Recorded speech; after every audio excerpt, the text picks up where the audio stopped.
Le président de Corée du Sud affirme que son peuple et son gouvernement sont préparés à toute éventualité sur la péninsule coréenne.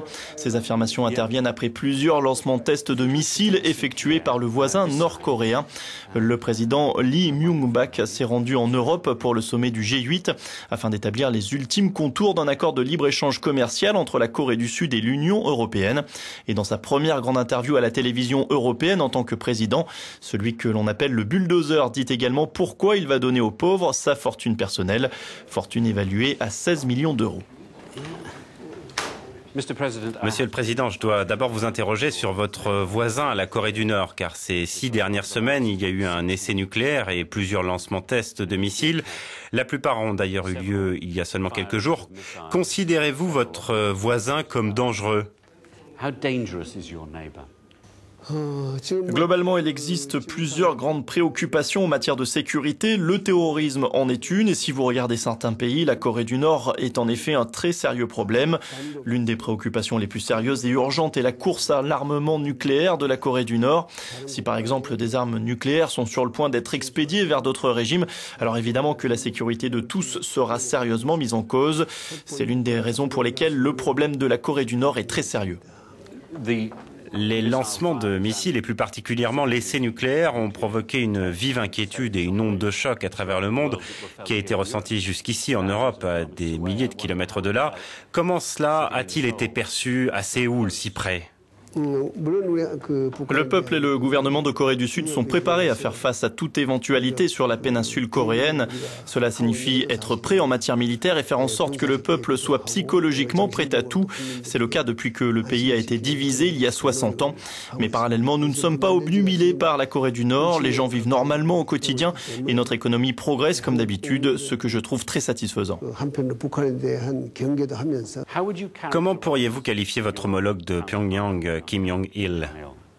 Le président Kim Jong-il est le chef d'un des pays les plus isolés au monde. Comme nous le savons, le 21e siècle est une époque d'ouverture pour presque toutes les nations du monde qui, à travers la coopération internationale, peuvent développer leur économie. Mais la Corée du Nord reste malgré tout probablement le seul pays au monde aussi isolé. C'est une posture que beaucoup ne comprennent pas.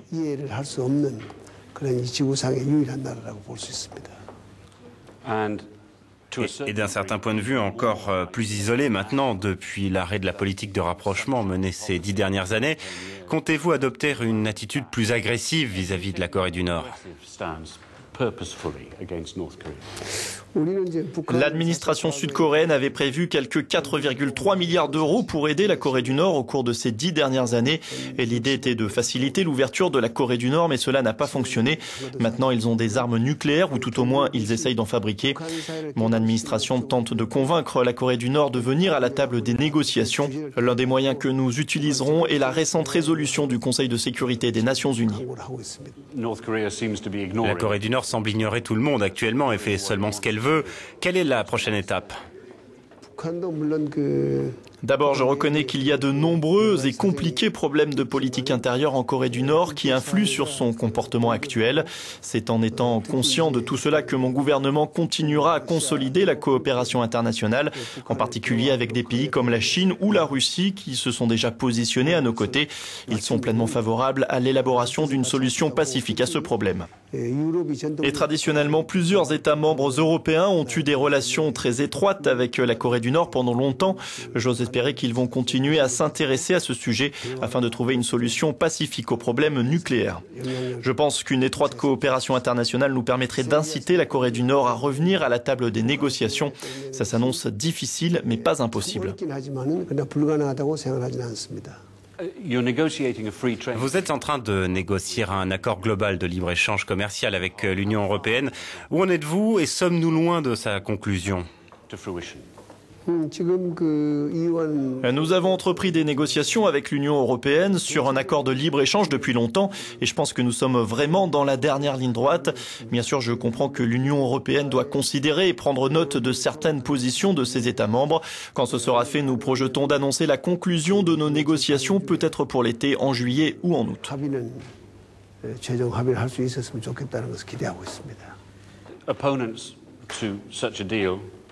Les opposants à cet accord ici dans l'Union européenne redoute un afflux de voitures coréennes bon marché.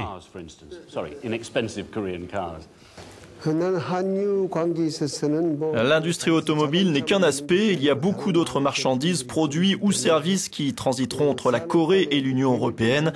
Il y a des aspects bénéfiques, quand il y aura des avantages pour l'un, l'autre en tirera moins de bénéfices. Mais au final, je pense que ce sera extrêmement avantageux pour les deux, la Corée du Sud et l'Union européenne. En ce qui concerne les voitures, je ne crois pas que les voitures coréennes sont aussi bon marché que dans le passé. Je pense qu'elles sont probablement aussi, voire plus chères que leurs concurrentes européennes. Maintenant, c'est sur la qualité que va se faire la compétition entre les voitures coréennes et européennes.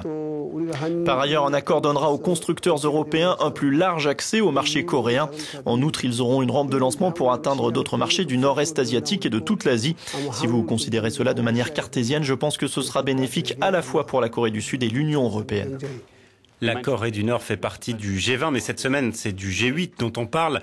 Le G8 est-il obsolète selon vous? Quel est le rôle du G8?